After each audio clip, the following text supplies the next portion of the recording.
So, in my island update for this week, we're going to be talking about unexpected costs that you could face if you're coming over here to Mallorca on holiday. Plus, we're going to be talking about air traffic control strikes as well, and what this means to you if you're flying over here this summer.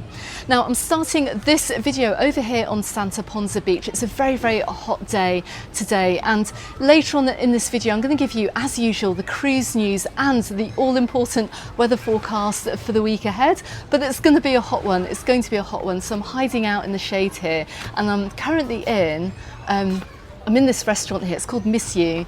I've got myself a cafe con leche with some ice. I'm going to see the price of that right at the end of this video. But anyway, let's start off by talking about unexpected costs that you guys are going to be facing if you come over here on holiday this summer. And this is going to be something that you're going to need to budget for. It's very, very important.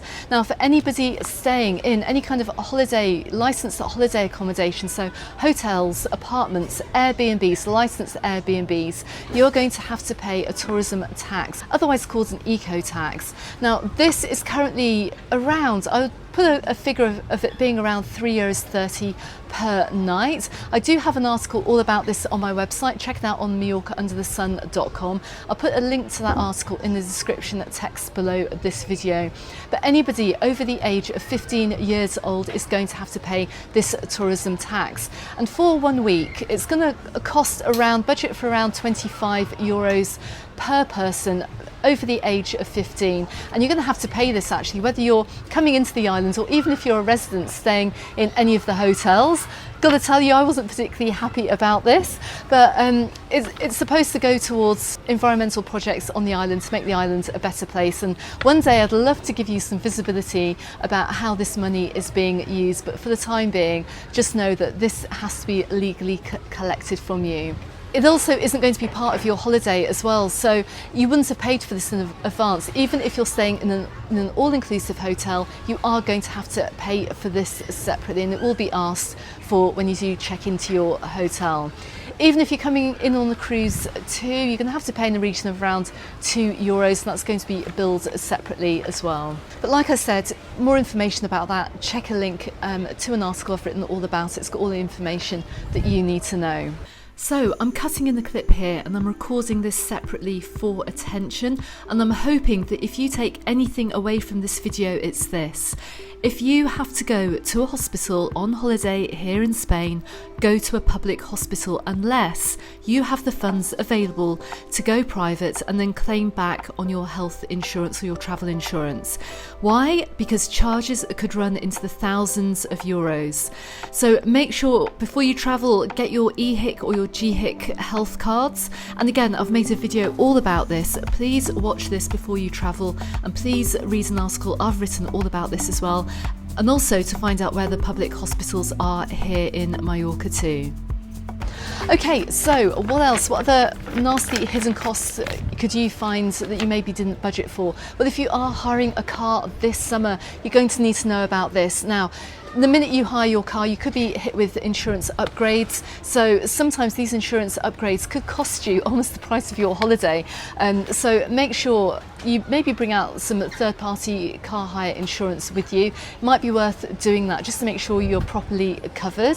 But also check out the fuel policies as well. So maybe just replace the fuel that you've used. That's going to be a lot cheaper than buying a whole tank in advance. And also as well, if you're traveling with a family, bring over your own booster seat or child seat with you on the flight. It's going to be a lot cheaper to bring that over on the flight instead of actually renting from the car hire company per day too. But the most important piece of advice is when you pick up your car, video the entire car, and I mean every bit of it, all down the sides. Video the wheels, the front, the bonnet, the glass, everything, even shine the camera underneath the car. Make sure you've got all records of any existing damage so you don't get hit for damage, especially if you don't take out that really expensive car hire policy as well. So make sure you do that before you even take your car out of that car rental yard. Okay, next up, budget for taxis while you're over here. Because for some of you, if you're coming over with a family, it might actually be cheaper to get a taxi. If there are 4 of you travelling, than it would be to get a public bus. If you want to get an idea of how much taxis are on the islands, then I have made a video about arriving into Palma Airport. You'll see the board at the taxi rank, just to give you an idea of fares from Palma Airport heading on out to resorts. That'll give you kind of an idea of how much taxis are. Go and check out that video. I'll also put a link to it in the description text below. Also, importantly as well, looking at the beaches today, we've got plenty of sunbeds and beach umbrella rentals. Set aside some budget for renting sunbeds and beach umbrellas. Generally, around the islands, you're going to be looking at budgeting approximately €20 per day for 2 sunbeds and a beach umbrella and a lockbox where those exist. We don't have standardised pricing for sunbeds and beach umbrellas. You can find on certain beaches and certain areas of the island, sunbeds and beach umbrella rentals are a lot more.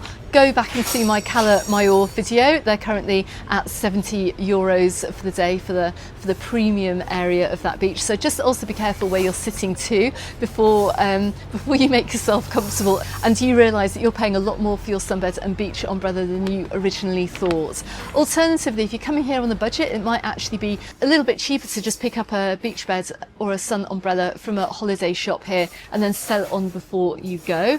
I know this happens a lot up in Puerto Poyensa.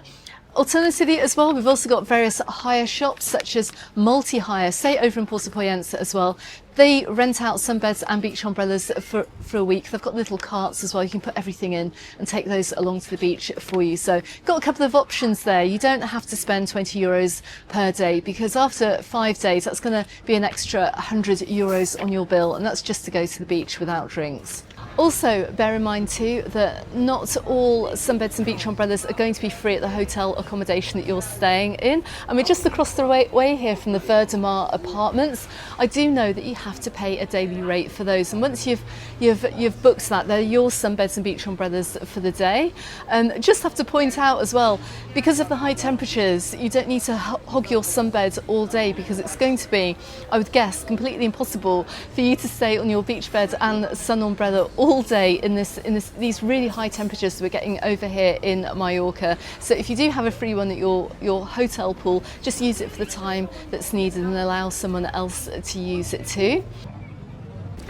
Okay, something else to bear in mind as well. We're going back to the roads here. We're talking about if you are renting a car. If you're renting a car, do not drive in flip-flops. You're going to pick up a nasty fine if you do that. But most importantly, and something that I have seen this summer, are these new residential parking areas that have popped up all around the island, particularly in the old towns. So say over in Sawyer, Port de Sawyer, Dea, Valdemosa, and also I noticed up in Can Picafort just the other night, I was filming a live stream from over there. Check out for green lines being painted on the ground because that does mean residents parking. And if you do park in those, you could pick up a nasty fine as well. And you do not want that unexpected cost on top of everything that you're going to be paying for on your holiday. So you have been warned.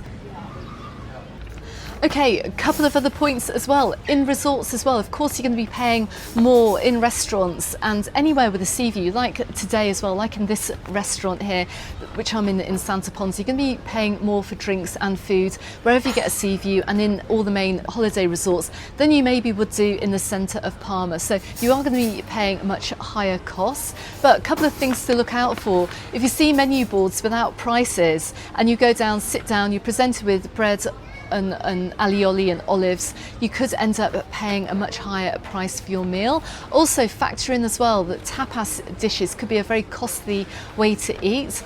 I've seen tapas dishes being priced from anything from €8 to €18 per dish. This can really add a lot onto the cost of your holiday. If you're getting several dishes, it could actually be more affordable just to get yourself a meal. So also bear that in mind if you're eating out this summer. 2 other points about unexpected costs, and very important ones as well. ATMs. We've seen the Euronet ATMs, which are kind of independent from banks around the island. They do have high withdrawal fees, as do all the other banks as well. So really take care if you're taking money out, always withdraw money in local currency. going to get a better exchange rate. But also watch out for these independent standing ATMs, because you're going to have about €7 added onto the cost of that exchange rate as well for using those machines. Like I've said in my Mallorca in July video, please make sure you bring out a mixture of cash and cards as well. Just make sure you're fully covered if you're coming over here on holiday this summer, and try and avoid using these machines.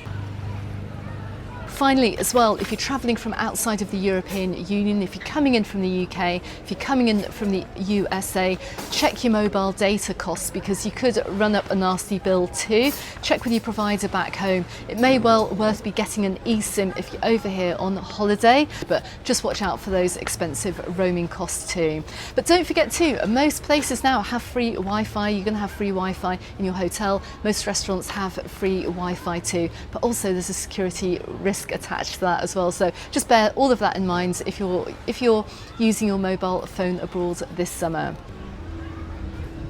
Okay, so that's just an idea of the main unexpected costs that you may find on holiday this summer. If I have missed anything out, please comment below, or drop me any other horror stories as well of any really unexpected finds that you picked up whether you've been over here in Mallorca on holiday or elsewhere too. Right, let's move on to talking about air traffic control strikes. Now, there has been news in the media that it's quite likely that during the month of July and August we could be subject to ATC air traffic control strikes, and this is nothing new. We get them every single summer. It's normally over France, and Ryanair has been campaigning against this as well to get this whole situation sorted out. I have talked about this in a previous video. If you are seeing news about air traffic control strikes, do not worry too much. If you're seeing any reports about this, don't worry about this too much. More often than not, they do tend to sort out the strikes before they actually go ahead. So if you do hear news of it, don't panic.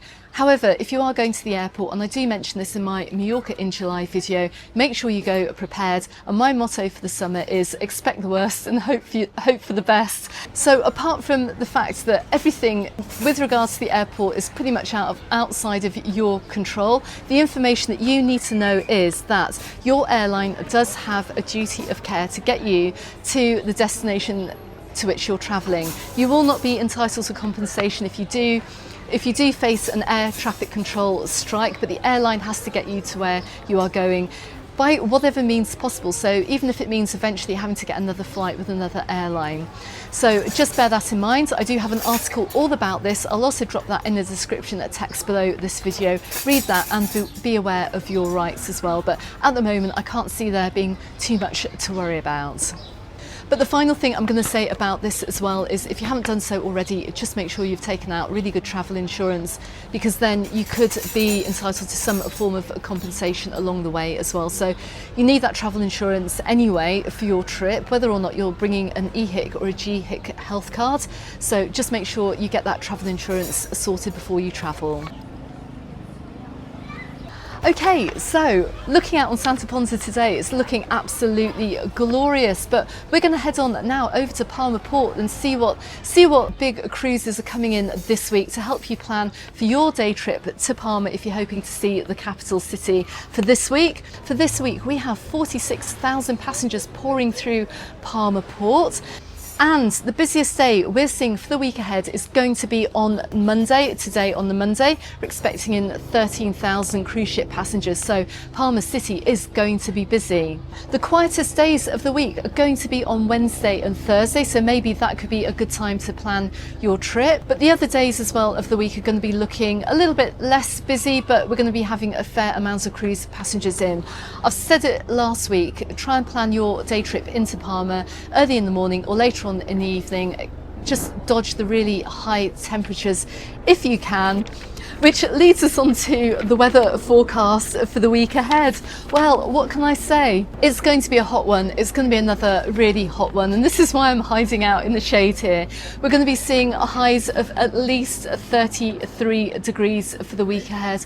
We're going to be seeing lows of around 22 degrees. I can't see any sign of rain on the horizon. I can't even see any sign of clouds either. So make the most of the cooler temperatures in the morning, make the most of the cooler temperatures in the evening, and try and get yourself a siesta indoors as well, and just avoid that really high midday heat too. Okay everyone, if you're travelling over to the islands this week, travel safe, have an amazing holiday. Don't forget as well to join the Mallorca Under the Sun Facebook group. Share your experiences with us, any top tips that you have found around the islands, that everyone else know about it too. So go and join us on the Mallorca Under the Sun Facebook group, but you can also find me on my Instagram as well too. In the meantime, thank you very much for watching. Subscribe if you haven't done so already, and I'm going to drop a couple of videos appearing both here and here on YouTube for you to check out to help you out with your holiday. Check the channel this week for other videos to help you out with your holiday, but in the meantime, thanks for watching, and I shall see you on the next one. Goodbye for now.